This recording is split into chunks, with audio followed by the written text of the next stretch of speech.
¿Y si los ovnis fueran viajeros del tiempo?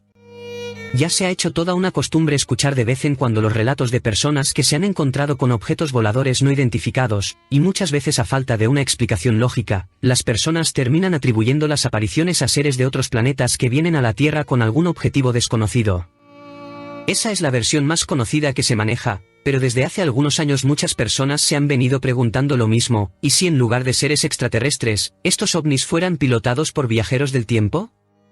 Los seguidores de esta idea están convencidos de que los misteriosos avistamientos son, de hecho, protagonizados por descendientes de los humanos que habitan miles de años en el futuro.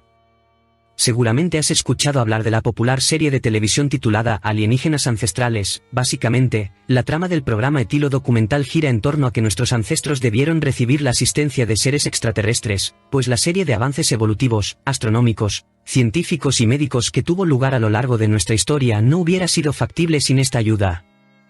De esta forma, la teoría sobre los alienígenas del pasado intenta ser una explicación para la forma en que las grandes civilizaciones obtuvieron el conocimiento para edificar, por ejemplo, las pirámides en Egipto, el complejo de Pumapunku en Bolivia o los moais en la isla de Pascua. Además, se argumenta que diversas ilustraciones, esculturas, leyendas, etc. de la antigüedad que asemejan representaciones de astronautas y naves extraterrestres, entre los casos más famosos está el del señor Pakal, sirven como la evidencia que corrobora el contacto entre humanos y seres de otros planetas. Sin embargo, en las representaciones del pasado y en los relatos modernos, los informes que hablan sobre encuentros con seres de otros planetas suelen describirlos con una forma humanoide. Y, además de tener una forma muy distinta a la nuestra, muchas veces estas descripciones hablan sobre su capacidad de establecer una comunicación a través de la telepatía, así como de desplazarse entre diversas dimensiones. Basados en esto, los que defienden la idea de que somos visitados por viajeros del tiempo y no por extraterrestres apelan a las supuestas características anatómicas de estos seres para deducir que su origen no tiene lugar en otro planeta o galaxia. Para los seguidores de esta teoría, realmente lo único que nos separa de estas civilizaciones es el tiempo. De esta forma, por un lado tenemos a las personas que creen en la historia de que alienígenas ancestrales vinieron y siguen viniendo a nuestro planeta con el objetivo de ayudar al progreso de la humanidad, mientras que por el otro están aquellos que se muestran fieles a la idea de que se trata de humanos del futuro que intentan llevarnos hacia adelante. Curiosamente, aunque son menos conocidas que los testimonios de las supuestas abducciones alienígenas, también existen muchas historias que implican a estos seres del futuro. Uno de los relatos más famosos provino de un hombre llamado James Penniston, miembro de la Real Fuerza Aérea Británica, que habría sido abducido en el bosque de Rendlesham, en Inglaterra, en una historia que se hizo famosa como el Roswell de Reino Unido. Algunos años después del evento, Penniston aceptó pasar por una sesión de hipnosis para recordar lo que había sucedido y reveló, bajo hipnosis, que los tripulantes de la nave que vio en el bosque eran humanos provenientes del futuro, mismos que le comunicaron telepáticamente que habían regresado en el tiempo para hacer una recolección de material genético imprescindible para su supervivencia. Y ya que mencionamos a Roswell. Roswell es uno de los avistamientos ovni más famosos del mundo. Según los testigos, un disco volador se impactó en un rancho de la región en el verano de 1947, aunque el incidente fue cubierto ampliamente por la prensa, el gobierno estadounidense recogió los restos del accidente y negó que se tratara de una nave de origen extraterrestre.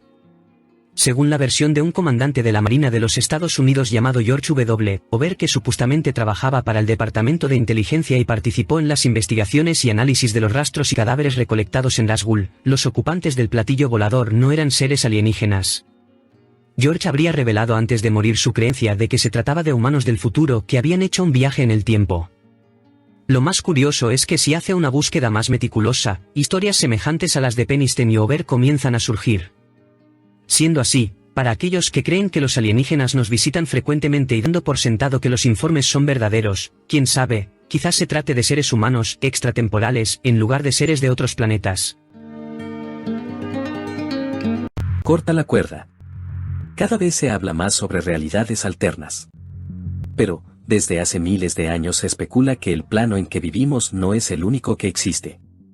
Quienes promueven estas historias describen a los otros planos como mundos repletos de misterios y maravillas. Lo cierto es que sí existe un segundo plano, pero no es ese reino encantador que la mayoría imagina. Tampoco es un lugar poblado de horrores. De hecho, es una simulación perfecta del mundo en que vivimos.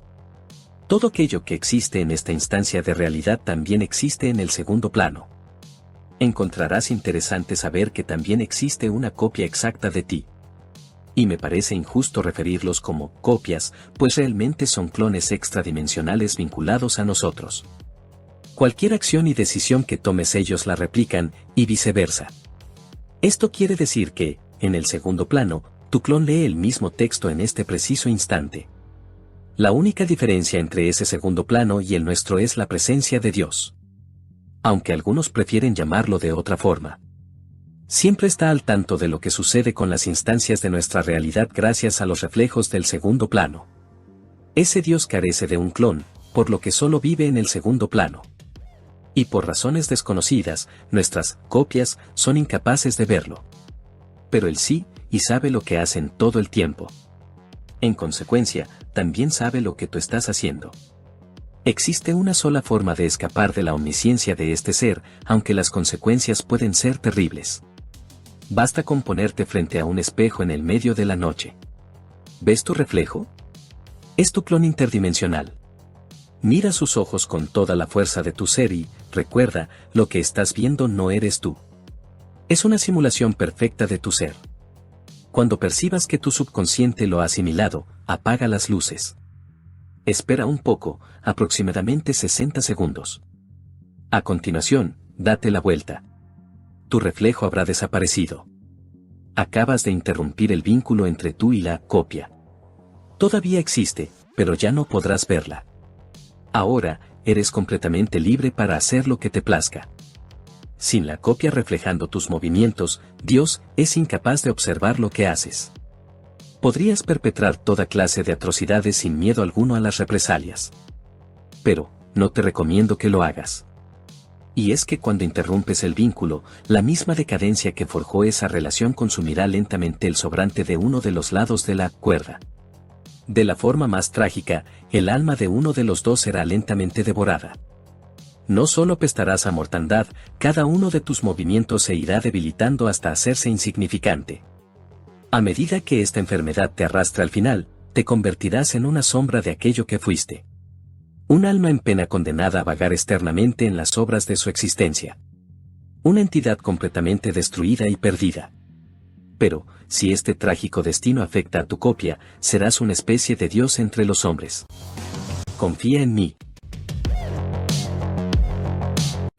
Todos recuerdan dónde estaban y lo que hacían el día que los extraterrestres establecieron contacto. Yo buscaba pasaje en Times Square. Estaba cantando a todo pulmón una canción de la radio, con la mano apoyada sobre el volante, y lo próximo que supe fue que una gigantesca nave espacial ocupaba la mitad del cielo visible. Pisé el freno a fondo y asomé la cabeza por la ventana del taxi. Aquella máquina monstruosa se extendía sobre todo el río Hudson hasta Greenpoint. Los espectaculares luminosos de Times Square se apagaron, y a continuación apareció el mensaje en todas las pantallas. Saludos humanos, venimos en paz. La Tierra se encuentra al borde de la extinción. Somos capaces de prever una inminente explosión en su estrella madre y ofrecemos transporte a otro planeta adecuado para la vida. Desafortunadamente, solo podemos transportar a 50.000 miembros de su especie. Por favor, hagan una selección de los individuos más aptos para colonizar su nuevo hogar y continuar con la raza humana.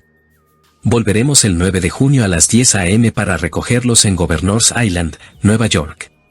Lo primero que se me vino a la mente fue que se trataba de una broma, o quizá alguna campaña publicitaria para una película de ciencia ficción. Sin embargo, lo que no sabía era que el mismo mensaje apareció en todas las pantallas electrónicas del planeta, teléfonos inteligentes, monitores de computadora, televisores, etc. Ya puedes suponer lo que sucedió después. Las personas abarrotaron Governor's Island, suponiendo que estar allí les aseguraría un lugar en la nave extraterrestre. El presidente de los Estados Unidos declaró un estado total de emergencia y al poco tiempo desplegó a la Guardia Nacional. A partir de entonces las cosas no hicieron más que empeorar. Al analizar mi posición, determiné que no tenía la más mínima posibilidad de resultar elegido. Después de todo, no era más que un taxista de Nueva York a punto de entrar a la tercera edad. Me dirigí al este y, en el camino, conocí personas con pensamientos afines con las que emprendí una pequeña comuna en una granja abandonada. Era un lugar pacífico y sereno. Todas las noches solíamos cenar al aire libre y cantar para los niños alrededor de una gran fogata. Semanas después, por radio escuchamos que Estados Unidos cerró sus fronteras. Evidentemente, al resto del mundo le pareció un atropello que los estadounidenses decidieran quién se salvaba. Las armas nucleares no se hicieron esperar, y al poco tiempo Internet cayó. Todo aquello empezó a sentirse como el fin del mundo, pero éramos una comunidad autosuficiente, así que nos concentramos en salir adelante. El tan esperado 9 de junio llegó y se fue. Nos resignamos a aceptar nuestro destino y a esperar el final. No había nada más que hacer. Pero, una tarde un soldado llegó tambaleándose a la granja con el uniforme empapado de sangre. Lo atendimos y le proporcionamos cuidados médicos. Suponíamos que resultó herido en algún ataque a un puesto de control. Pero el soldado nos corrigió. Dijo que los extraterrestres aniquilaron a todo su escuadrón. Era el único que estaba con vida. Estábamos confundidos. Una vez que logró reponerse, nos contó todo. Los extraterrestres sí regresaron, justo en la fecha que prometieron. Pero no para rescatar a los humanos, sino para invadirlos. Y como los ejércitos del mundo estuvieron demasiado ocupados destrozándose entre sí, era inviable organizar algún tipo de resistencia significativa. De hecho, la Tierra jamás estuvo en peligro. Bueno, no por la explosión del Sol. Los extraterrestres encontraron una forma inteligente de conquistar y condenar a la humanidad sin recurrir al más mínimo acto de violencia. El siguiente texto es el extracto de un artículo publicado en el diario de Wichita Eagle, Kansas, en Estados Unidos en la edición del 30 de abril de 1905. El autor de la columna tenía bastante esperanza en la humanidad e imaginó un mundo que incluso en la actualidad parece muy lejano, con excepción de algunas cosas que terminaron cumpliéndose. Las recámaras serán redondas. Supongamos que nos levantamos por la mañana un día de mayo del 2006. Nuestra habitación es una cámara circular, las esquinas están obsoletas pues suelen acumular polvo, y el polvo es la abominación de esta época. Las amas de casa del 2006 dirán que nosotros, sus ancestros, éramos terriblemente sucios. En la habitación se ubica un dispositivo que nos suministra oxígeno a aire fresco durante la noche. Presionas un botón y tu baño aparece, los sirvientes humanos son algo superfluo. Enjuagas tu cuerpo rápidamente con agua oxigenada, expedida con una fuerza que hace del frotamiento algo innecesario. Adjunto se encuentra un armario de secado, forrado con cepillos móviles y relleno con aire de secado, del cual se sale en cuestión de segundos con la piel seca y electrificada. Te vistes con una ropa suave. Hombres y mujeres vestirán casi lo mismo sin corceles, sin lazos apretados, sin collares rígidos, sin sombreros, sin calzado de piel. No hay café, té o cigarrillos. Entonces, después de encender la aspiradora para que limpie tu ropa, bajas por el ascensor, dado que ya no existen las escaleras, y te sientas para desayunar lentejas, frijoles o nueces mecánicamente servidas. Ya no se toma más café o té, y tampoco se fuma.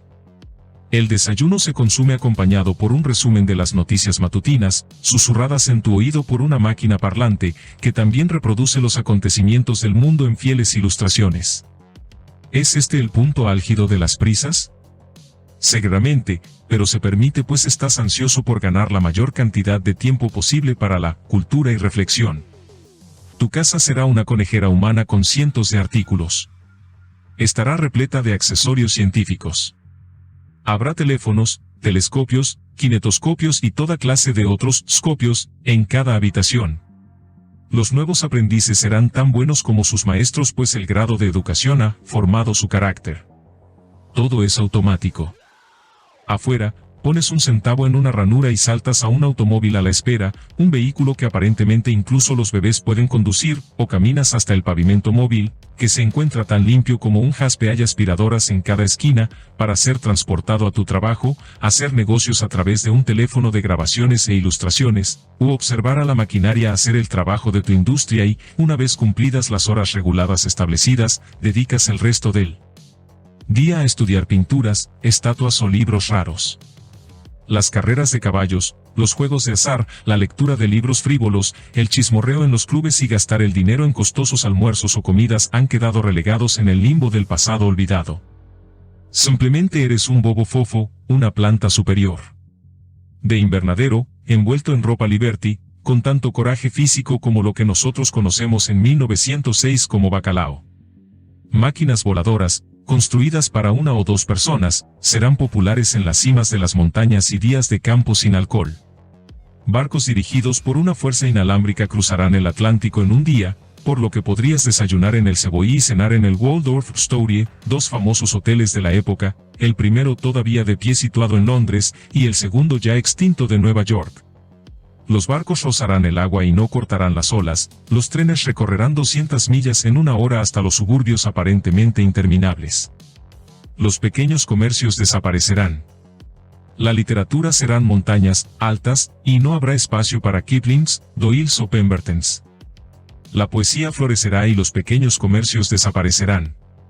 Los periódicos locales han estado muertos durante 50 años o más y las publicaciones express estarán ilustradas de extremo a extremo con fotografías coloridas hechas con algún molde de luz sobre el papel, los anuncios serán escritos por grandes figuras literarias y la circulación implicará varios millones de copias.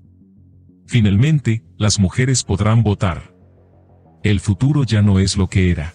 Luces de Marfe, el misterioso fenómeno luminoso en Texas. Las luces de Marfe figuran entre esos misterios antiguos que no tienen explicación. Desde hace más de un siglo, una serie de luces brilla regularmente en el desierto.